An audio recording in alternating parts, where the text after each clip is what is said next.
Dr. Malkin, great to have you with us here today. Would love for you to help us interpret some of these numbers, some of this data. We know cases continue to rise in big states like California, Texas, Florida, but we are seeing a leveling off of deaths and hospitalizations. What does that tell us exactly? Yeah, nice to be with you. I think it tells us a couple things. Society to some degree reopened a couple of months ago, and we saw a surge in cases. Now we're seeing the case numbers still relatively high, but hospitalizations dropping, and that's attributed to a couple factors. Younger people are the ones tending to be going out, being in the public. Whereas those who are more elderly or have risk factors, health risk factors, are staying home. So the people that are contracting the disease tend to skew younger now than what we were seeing back in March and April, which is why one of the reasons why the hospitalizations have decreased.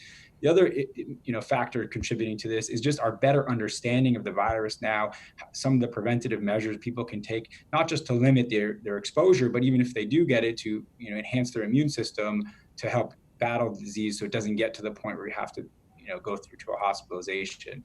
So between younger population and better treatment, I think we're preventing hospitalizations ultimately from occurring. And Dr. Malkin, similarly in Texas, testing overall has slowed down, but as many as 1 in 4 cases do turn out positive. How should we be interpreting that in light of what you just said, especially?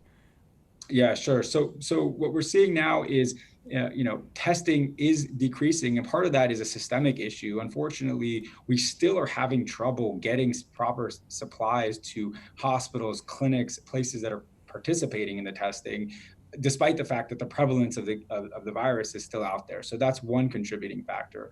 And also people are being a little bit more selective about getting tested now.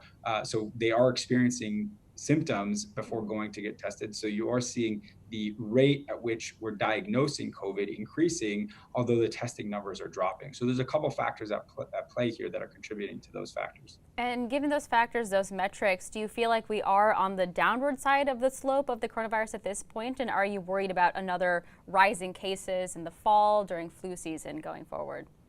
Sure. You raise a good point there. We definitely saw a surge in May and June, and now in July, we're seeing those numbers drop to some degree, which, it's probably a little too early to call it completely a downward slide, but it's certainly the rate of acceleration has certainly slowed.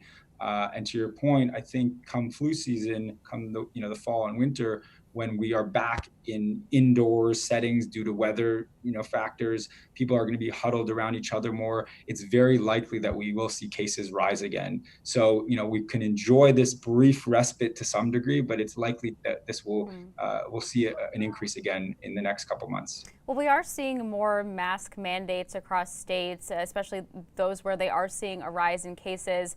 Given these numbers right now, does it seem like masks are working? And do you consider that to be a big factor in determining what does happen in the fall?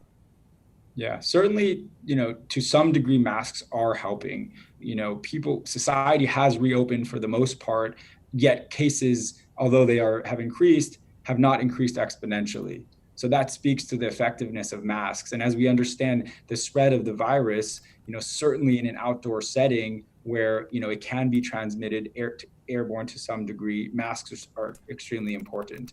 And given that it's unlikely that we'll go back into a quarantine situation unless this becomes far worse, I think masks are here to stay for the foreseeable future as the best option we have to control the spread of the virus. Dr. Malkin, quickly, new studies seem to show that the virus is airborne. What should we take away from that, and how should we change our behavior? Yeah, I think actually, most people have almost assumed that since the beginning because of early reports. So people have been trying to be careful about coughing, sneezing, spreading the virus through airborne methods, which is, again, speaks to the effectiveness of masks in preventing that. A simple physical barrier, can decrease transmission rates up to 90% or even 99% with the proper masks. So, that study really speaks to the importance of mask wearing, and further should be further evidence for that to be a national mandate. Great insight all around. Dr. Malkin, thank you so much for your time. That's Dr. Abe Malkin. Thanks again.